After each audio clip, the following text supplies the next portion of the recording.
충혜왕, 왕이 직접 상점을 차리고 공장을 경영하다. 원간섭기 고려 국왕들은 당시 국제정치 및 시장경제의 중심인 원의 대도에 체류할 기회가 많았다. 대도는 현재의 북경이다. 어려서부터 인질로 끌려가 그곳에 머물면서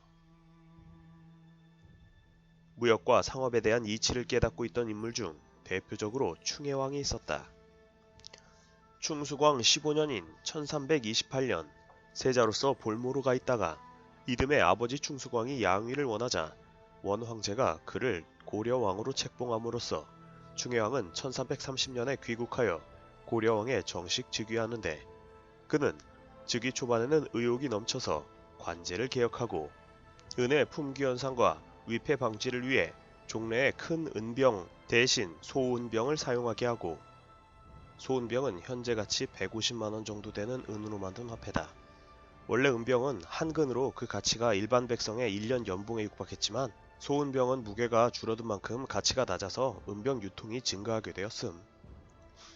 원의 요동 인근에 살고 있던 고려인들의 쇠환을 요청하기도 했다. 전란 중 끌려가 아직 돌아오지 못한 고려국 백성들을 돌려보내 주십시오. 그러나 그의 활약은 딱 거기까지였다.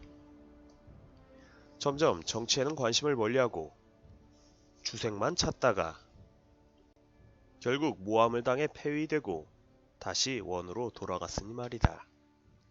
하지만 1339년 아버지 충수광이 죽자 충혜왕은 다시 고려왕으로 복위하는데, 그러나 그의 문란함은 여전했다. 유부녀든 처녀든 마음에 드는 여자만 있으면 겁탈했고 심지어 아버지의 후처를 강간하기도 했다. 반면 원나라 고관에게는 수시로 뇌물을 바치면서 권력을 유지하고자 했다.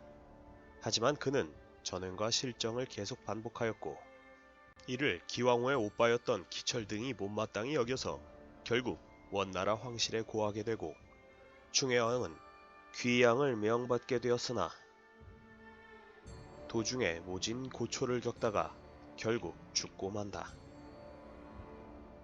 이렇듯 파란만장한 삶을 살았던 충혜왕이었지만 그의 상업적 수완은 남달랐다. 1342년 현재 가치 약 50억 원의 자본금으로 시전에 직접 상점을 차리는데 왕실이 그토록 많은 자금을 상업에 투입하는 건 전무후무한 일이었다. 이어서 궁을 확장한다는 명목으로 신궁을 만들더니 처녀들을 수십 명이나 뽑아 새 궁궐로 데려갔다.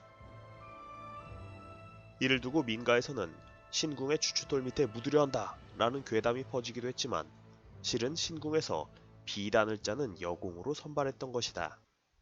뿐만 아니라 궁궐에는 방아와 맷돌까지 여러 개 구비하고 있어 그곳에서 떡을 만들고 면을 뽑도록 했다. 결국 신궁은 국왕의 거처라기보다는 비단을 생산하고 곡물을 가공하여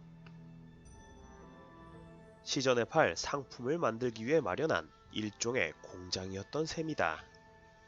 충혜왕은 자본주의를 제대로 이해하고 실천했던 군주라고 볼 수 있음.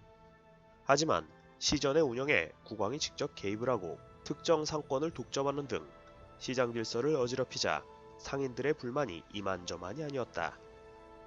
나라에서 만든 물건만 사가라니 그럼 우린 뭐 먹고 살란 말이야? 매달 시전 자릿세 뜯어가면서 이렇게까지 해도 되는 거야? 결국 개성 상인들은 철시 투쟁을 벌이기도 했다. 어쨌든 이렇게 벌어들인 자금을 충혜왕은 자신의 권력 기반을 유지하는 데 사용했다. 원나라 고관들에게 준 막대한 뇌물도 바로 여기에서 나온 것이었다. 적어도 백성들을 토색질해서 낸 것은 아니니 잘한 것일지도.